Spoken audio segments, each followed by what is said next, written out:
Tonight we're going to take you to one of the most toxic places on earth, a place that government officials and gangsters don't want you to see. It's a town in China where you can't breathe the air or drink the water, a town where the blood of the children is laced with lead. It's worth risking a visit because much of this poison is coming out of the homes, schools, and offices of America. This is a story about recycling, about how your best intentions to be green can be channeled into an underground sewer that flows from the United States and into the wasteland.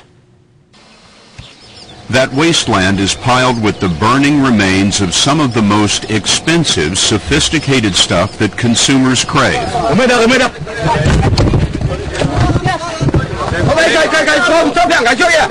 And we discovered that the gangs who run this place wanted to keep it a secret. He said if we don't leave, we may get beaten up.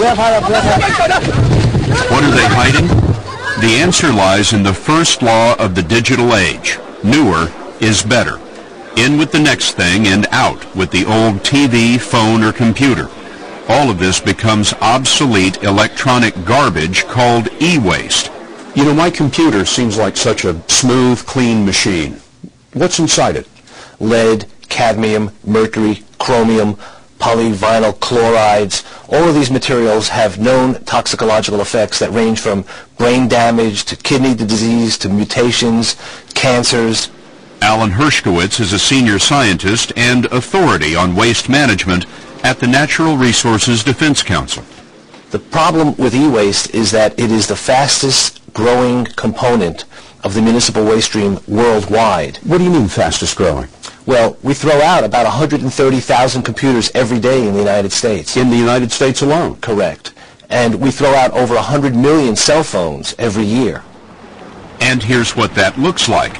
At a recycling event in Denver, we found cars bumper to bumper for blocks in a line that lasted for hours.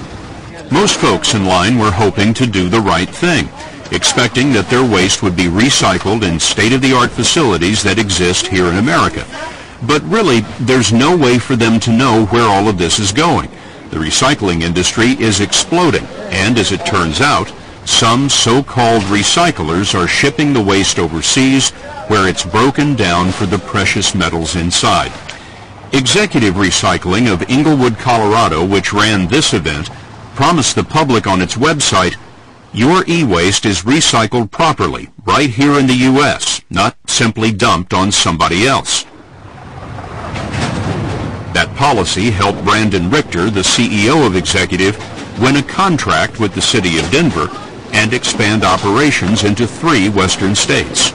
Tell me what the problem with sending this stuff overseas is. Well, you know, they've got low-income labor over there, so obviously they don't have all of the right materials, the safety equipment to handle some of this material. Executive does recycling in-house, but we were curious about shipping containers that were leaving its Colorado yard.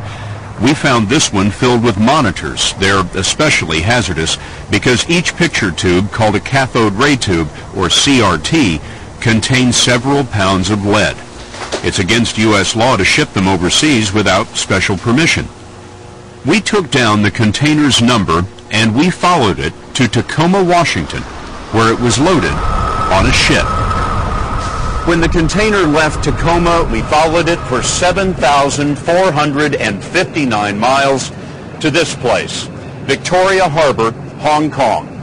It turns out the container that started in Denver was just one of thousands of containers on an underground, often illegal smuggling route, taking America's electronic trash to the Far East.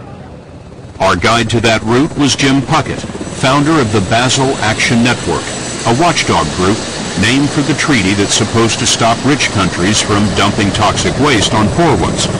Puckett runs a program to certify ethical recyclers, and he showed us what's piling up in Hong Kong. I mean, it's literally acres of computer monitors.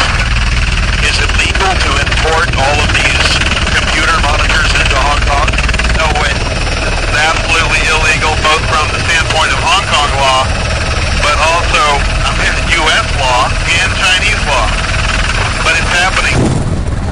We followed the trail to a place Puckett discovered in southern China, a sort of Chernobyl of electronic waste, the town of Guiyu. But we weren't there very long before we were picked up by the cops and taken to City Hall. We told the mayor we wanted to see recycling. Mayor's going to ride up front. After you. Very nice car. So he personally drove us to a shop. Let me explain what's happening here. We were brought into the mayor's office, and the mayor told us that we were essentially not welcome here, but he would show us one place where computers were being dismantled, and this is that place, a pretty tidy shop. The mayor told us that we would be welcome to see the rest of the town, but the town wouldn't be prepared for our visit for another year. So we were allowed to shoot at that location for about 5 minutes. And we're back in the mayor's car, headed back to City Hall, where I suspect we'll be given another cup of tea and sent on our way out of town, with a police escort, no doubt. And we were. But the next day, in a different car on a different road, we got in. This is really the dirty little secret of the electronic age. Here's a CRT stand. Oh, yeah. So they've been dismantling the CRTs as well. A little bit of everything in here, and this is the place where they're clearly doing the burning. Greenpeace has been filming around Guiyu and caught the recycling work. Women were heating circuit boards over a coal fire, pulling out chips and pouring off the lead solder. Men were using what is literally a medieval acid recipe to extract gold. Pollution has ruined the town. Drinking water is trucked in. Scientists have studied the area and discovered that Guiyu has the highest levels of cancer-causing dioxins in the world. They found that pregnancies are 6 times more likely to end in miscarriage, and that 7 out of 10 kids have too much lead in their blood. Open, uncontrolled burning of plastics, chlorinated and brominated plastics, is